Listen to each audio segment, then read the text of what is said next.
Nagsimula ngayong araw ang investigasyon ng Senado ukol sa madugong engkwentro sa Mamasapanao, Maguindanao. Kabilang sa mga dumalo dito ay ang nagbitiw na hepe ng PNP na si Director General Alan Purisima at dating PNP Staff Chief Getulio Napeñas. Sa pagbusisi ng mga senador ukol sa chain of command at sa naging papel ni Purisima sa operasyon, iginit ang dating hepe ng PNP na hindi siya nagbigay ng anumang utos ukol dito at ang impormasyon lamang ang kanyang ibinigay. Ang ulat mula kay Jade Miguel.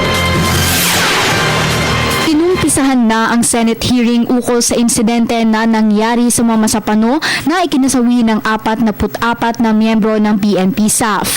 3 komite ang humawak ng naturang hearing na nag-umpisa kaninang alas 10 ng umaga.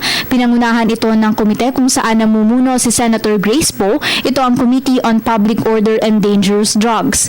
Kasama nito ang Committee on Peace, Unification and Reconciliation at Committee on Finance. Kabilang sa pinakatinutukan ng pagdinig ang chain of command at gampanin ni dating hepe ng PNP na si Alan Purisima sa nasabing insidente. Mariin namang itinanggi ni Purisima na hindi siya nagbigay ng utos kaugnay sa operasyon ng SAF sa Mamasapanao, bagkus ay payo lamang ang ibinigay nito sa dating PNP SAF Director Getulio Napeñas. I did not give any instructions to them, Your Honor.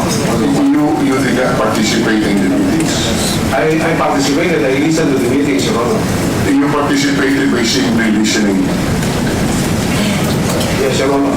Sinabi naman ni Napeñas na walang direct order na nanggaling kay Purisima at nagdesisyon siya na ituloy ang operasyon base lamang sa palitan nila ng text message ni Purisima. Ayon naman kay Senador Gringo Honasan, ang koordinasyon ay isang kasulatan na isa sa pangunahing pangangailangan bago mangyari ang isang operasyon.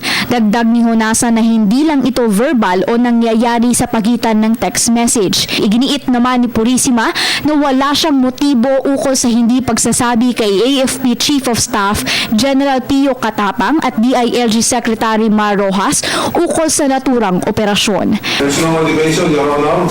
That is just following what was written in their plan, that they will give the information time on target.